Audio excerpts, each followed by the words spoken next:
What is going on, everyone? Welcome to the World of Wrestling night number 2. Tonight we're going to talk SmackDown Live. It just finished, and not really one of the greatest nights for a SmackDown Live. SmackDown's been like this lately. Nothing too great about it tonight. So let's get through the night, and let's talk about what happened tonight. I want to know your guys' thoughts. What do you give tonight? Out of 5 stars, what would you rate it?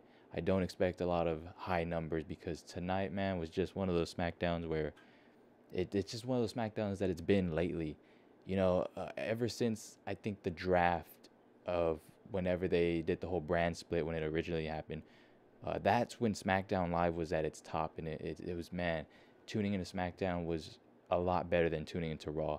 And then once they had that brand, the shakeup, the Superstar shakeup, I believe they even shook up some of the writers from SmackDown and took them to Raw.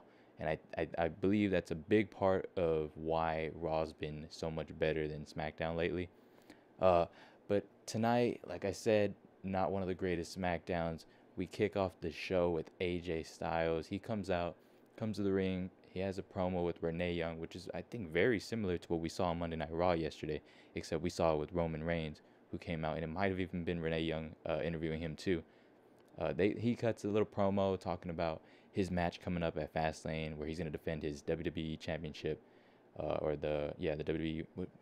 I'm so confused what championship is on what brand now, but it's the WWE Championship, and AJ Styles is he just cuts a typical promo talking about how it's a multi-man match and he doesn't have to be the person to pin the superstar to retain his championship. He could be handling Kevin Owens, as he said, on the announce table, taking him out, and then you could have Dolph Ziggler in the ring pinning Baron Corbin or somebody, and there's your new champion, Dolph Ziggler.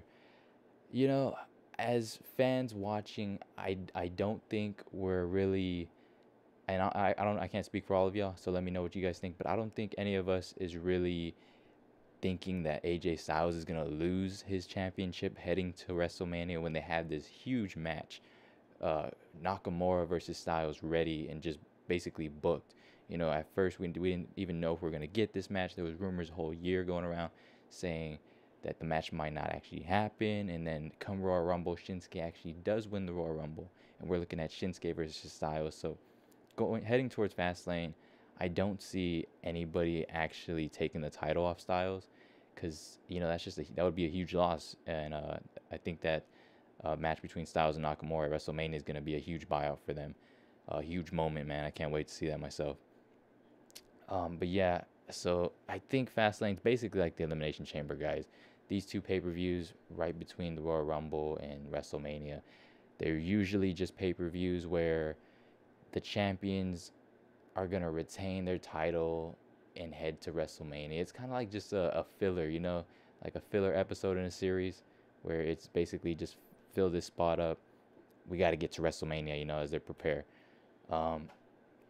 So anyways, we have Styles start off the night tonight on SmackDown, and then we have Baron Corbin interrupt his promo, yes, as I try to get the images on the screen.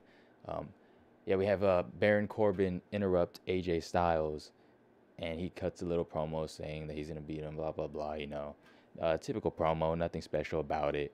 Out comes Kevin Owens, who interrupts Baron Corbin, and this is another just typical SmackDown Live moment where these guys are just cutting promos on each other, and they're just typical promos, there's nothing exciting about it. The story build is really, like, are any of y'all excited about this, or any of y'all thinking, like, wow, this is a great story going on? But what's even happening here? People are just all of a sudden being put in matches, in multi-man matches.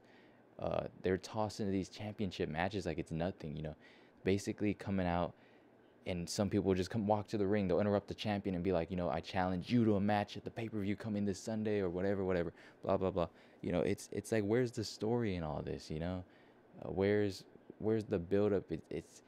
It's one of the reasons, and we'll get to the top 10 later, but I'm gonna mention that in a bit, and I'll get more deeper into that, why I kind of like the idea of the top 10 in a way, but not necessarily the way they're doing it right now. But anyways, so Kevin Owens interrupts Corbin in the ring with Styles, And then we have Shane McMahon interrupt Owens, and he comes out here and he tells Owens, maybe you can do what your best friend Sami Zayn couldn't do last week. So, as we know, Sami Zayn had a match with Dolph Ziggler. If Dolph Ziggler won last week, he would be put into the title match at Fastlane to make it a fatal 5-way, I believe. And he won that. So he's like, Kevin Owens, you're going to go against this man right here.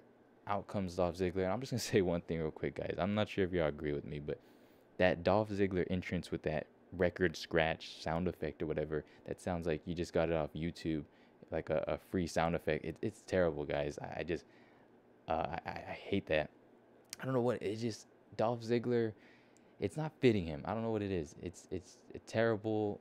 It's just straight silence when he comes out. There's no pop for him or anything. I don't know if that's what they need. If Dolph Ziggler's getting this huge contract that's rumored 1.5 million. I'm not sure if that was debunked or whatever the heck. But if that's true, they really put that much money into Dolph Ziggler that they gave him this huge contract, that they didn't want him to go to ROH or NJPW, and all these other companies are just being an indie wrestler. If they're investing that much in him, then they got to make a change, because that's not working with the fans, I don't think. And maybe I'm the only one thinking that. But anyways, so we see Kevin Owens versus Dolph Ziggler, and they have a decent match. Dolph Ziggler can sell, man. This guy, just every time and he's in a match, he's one of the best sellers in the ring, best I've ever seen. But not nothing too special about the match tonight. Just a match between Kevin Owens and Dolph Ziggler, and we see them they go back and forth for a while, a couple of neat spots, but like I said, nothing special. Dolph Ziggler is getting the upper hand. He gives him the zigzag. Kevin Owens kicks out, I believe. He sets up another zigzag towards the end of the match, and out of nowhere, Sami Zayn's music hits. Distraction for Dolph Ziggler. Then we see Kevin Owens super kick Dolph in the back of the head, which, like I said, Dolph Ziggler is one of the best sellers. Looked pretty great. Looked like it was actually a move that could take him out. It didn't look weak or anything. Kevin Owens pins Dolph Ziggler. And, then you got this weird thing going on. It's supposed to be a part of the story, is Sami Zayn and Kevin Owens on the right page? What's going on between them and their friend?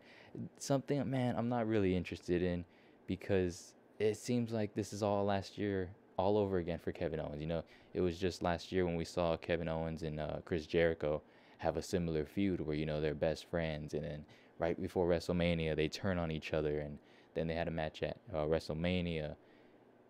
For, what was it, the United States Championship, or was it was the Intercontinental? It was one of the championships. But facts of the matter is, man, it's basically the same thing. I'm not really interested in it. So there's that whole crap going on. Then we see they bring up the top 10 list. Like I said earlier in the show, the top 10 list was one thing I do like about top 10 lists. And that is that it reminds me of, the whole Power of 25. I don't know if you guys ever seen this on the WWE.com website. They probably still have it. But back then, I used to, as a kid, just look at the top 25, and they would have the wrestlers listed just like this, the top 10 list. And basically, it would kind of let you know who's going to get a number one contender shot at a championship, because whoever was on top would get a chance at the championship. But here on the top 10 list, man, this list is, when you look at it, it's like AJ Styles, Charlotte, Nakamura. These are all faces, all of these. I don't think there's any heel on this top 10 list. And Ty Dillinger number 10. We get it, 10, 10, 10. But I think it's a little cheesy right there. What has Ty Dillinger even done to be on the top 10 list? There's some people on the roster that probably could be up there, like Mojo Rawley or somebody. I don't know. You could put up a heel on the list or something. But what I was gonna say is that the top 10 is, what I do like about it is that it's sort of it kind of makes more meaning to, then it kind of gets rid of how I'm trying to say, like I was saying earlier, I don't like when people come out and then just demand a match against the champion, and all of a sudden, you usually have the general manager come out and say, well, if you want the match, you got it tonight. It'll be a one-on-one match between you, and it's, or I don't think anyone, there's no story with that. I think the top 10 list kind of gives a little bit of a story. It's more of a competitive thing where the fans get to see who's earning a championship opportunity. But the way they're doing it right now, it's not really that big a deal. It's kind of just seems like a thing they're throwing up. Speaking of the top 10 list, we get to Jinder Mahal, who comes out. He has a promo. Man, SmackDown just full of promos, man. Just promos, promos, promos. Not only just promos, but commercials and just recaps of Monday Night Raw. Like, this is SmackDown Live, you know? Shouldn't it be like, wasn't the brand split kind of a thing to where they're supposed to compete against each other? But yet on SmackDown Live, we got them advertising Monday Night Raw like 7 times throughout the show, talking about the Elimination Chamber and talking about what happened this past week on Monday Night Raw. You know, man, SmackDown Live is just going back down the drain, man. They had so much momentum right after the brand split, but I don't know where they're going now. We see Jinder Mahal in the ring cut a promo. He's talking about Bobby Roode's top 10 list. I don't know. I don't know what to say about this. You know, Roode comes out and he comes out. He has a little talk with Jinder Mahal. Jinder Mahal tells Bobby Roode that, you know, he's scared of Orton and he wants to be the next Legend Killer, which is fucking weird to me because Bobby Roode is like 2 years older than Randy Orton, I believe. So, you know, he's not no Legend Killer. He's kind of almost a legend in other outskirts of the wrestling in WWE. He's been in wrestling a long time is what I'm trying to say. And so anyways, Bobby Roode comes out and is like, you know, what are you smoking, Jinder Mahal? Because I don't know what the fuck you're saying. And then out comes Randy Orton, interrupts them. They have like a confrontation. They end up taking out Jinder Mahal, and then Randy Orton tries to catch Bobby Roode off guard and give him the RKO out of nowhere. Bobby Roode catches him this time, gives him the glorious DDT. Then we see Jinder Mahal take advantage of that and come in the ring and take out Bobby Roode. So he takes advantage of both of them this week on SmackDown, just like he did last week on SmackDown, I believe. So again, not exactly an interesting segment. SmackDown Live not showing up, man, when it comes to performing great stories. After this, we see Daniel Bryan and Shane McMahon, who have a backstage segment. And man, Daniel Bryan, look at his face on this image right. Daniel Bryan honestly looks like he doesn't even want to be there, guys. I don't know what the deal is with Daniel Bryan. I know I don't expect him to ever wrestle again in at least the WWE. I don't think they'll ever clear him. Compared from what he said, and it's I don't ever see that happening. You know, it was just a couple of weeks ago before the Royal Rumble where everybody was coming out saying, you know, oh, what if Daniel Bryan was number 30, or what if he actually won the Royal Rumble? And then the betting odds in Las Vegas were actually had Daniel Bryan, I think, like number 3 to win the Royal Rumble. So people started talking about this and building it up, and there was a storyline between Shane McMahon and Daniel Bryan. Are these two gonna have a feud where they're disagreeing with each other? One of them turns heel on one of the other, and they have like a match at WrestleMania. There was all this talk about Daniel Bryan possibly wrestling again in the WWE, which is all down the drain, I feel like now. I don't know what they're doing with these two. They talked about on Raw SmackDown tonight, backstage in this segment, that they were disagreeing with the WWE title match. They disagreed with the United States Championship match. So who knows what they're doing with this. I guess we'll find out in the later weeks. So then we get to Charlotte Flair, Becky Lynch, and Naomi versus the Riot Squad. And guys, my honest opinion on the Riot Squad is I like and I respect the talented women right here. They're great performers, and they've done a lot in NXT, and they made their way up to the main roster. Great for them. But this whole Riot Squad on SmackDown Live and Absolution on Raw, man, it's like it's basically the same thing, and they haven't done anything with that. I thought it was gonna be something where, you know, they're actually working together, or you know, they debuted the night after that Raw, that Absolution debut, I believe. So it was very odd, and it seemed like copy and paste, you know, just like the way they started off SmackDown tonight with AJ Styles cutting the promo was the same kind of style they started off Raw yesterday with Roman Reigns in the ring cutting a promo, getting interviewed. It seems like copy and paste, like WWE is just getting lazy and writing some crap that nobody wants to really see. So we see Charlotte and the Riot Squad have a match. Charlotte, Naomi, and Becky Lynch have a match against the Riot Squad. The Riot Squad gets the win in this match. They're trading back and forth with wins, and then we get the announcement that Charlotte Flair will compete against Ruby Riot, the leader of the Riot Squad, at Fastlane for the WWE Women's Championship. It just seems like, I don't. It's just the same situation with AJ Styles. I don't see Charlotte Flair losing the title to a young Ruby Riot who has just been caught up. I think Ruby Riot is just a little roadblock in the way, and she's just, yeah, like I said, it's just a roadblock in the way, and Charlotte's gonna defeat her. She's gonna go to WrestleMania. Not sure what she's gonna do at WrestleMania. Maybe they'll have like a Becky Lynch turn heel type of thing where the friendship between Charlotte and Becky Lynch. And thinking about it, guys, doesn't that seem like that's the storyline for so many things now? We have on Raw Sasha Banks and Bayley, and then they have this situation where is one of the two going to turn on each other? And then you have Nia Jax and Alexa Bliss. Who knows what they're doing now? It's Alexa Bliss and Mickie James, and now there's their friendship thing going on. Is Alexa Bliss going to turn on Mickie James?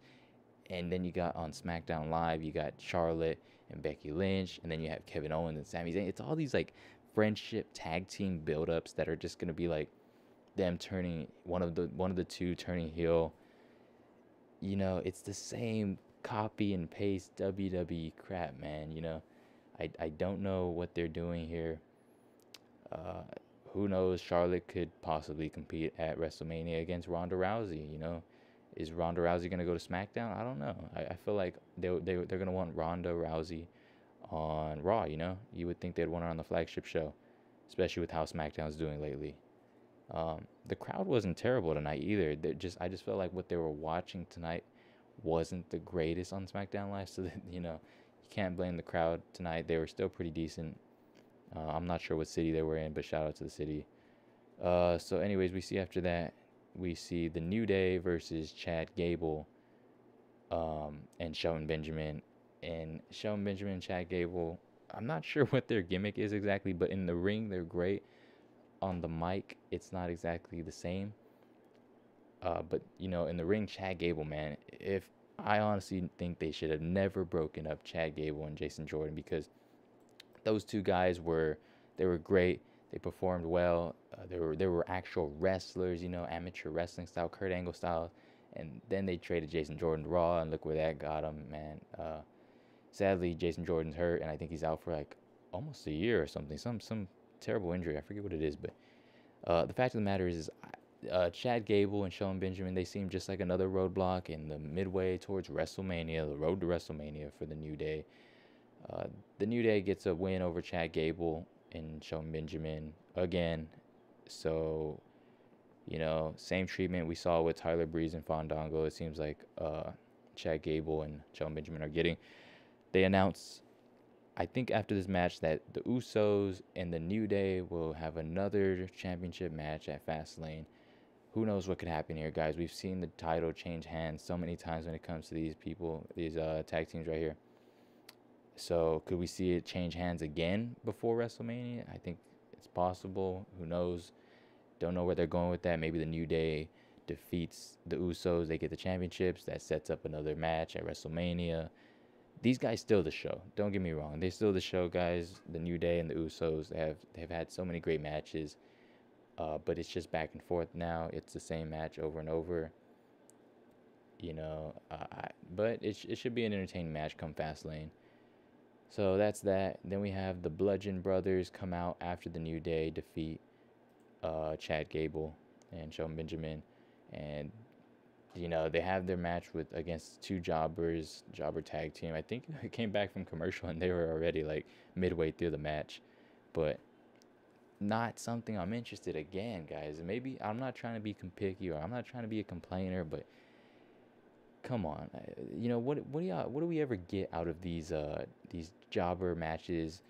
It's not like any of us genuinely think that they're gonna defeat the Bludgeon Brothers or anything, and I know it's just to make them look strong and whatnot, but it's not very entertaining. I feel like if I'm a casual fan, I'm just gonna click off. I don't want to see this. You already know who's gonna win.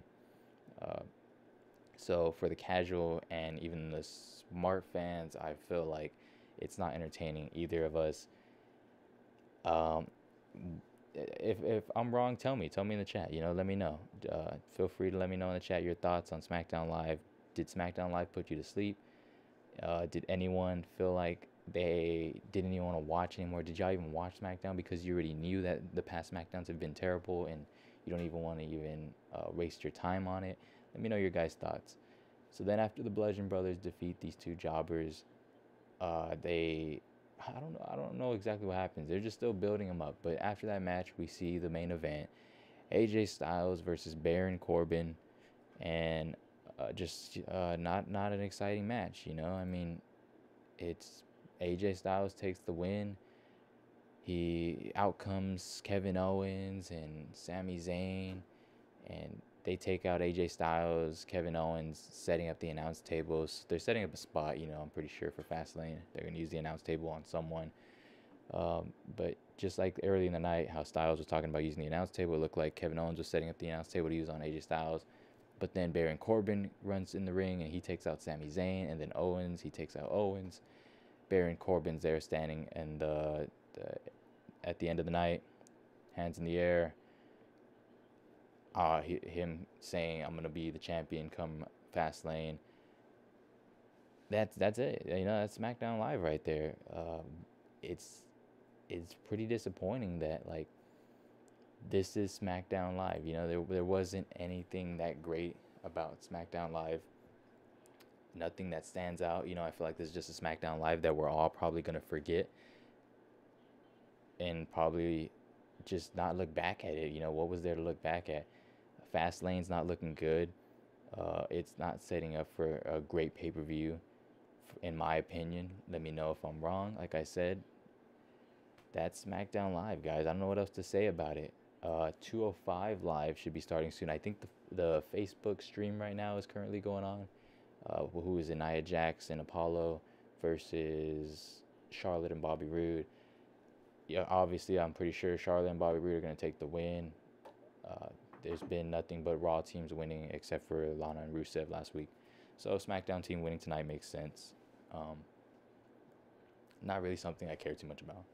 But 205 Live, on the other hand, has been pretty interesting, guys.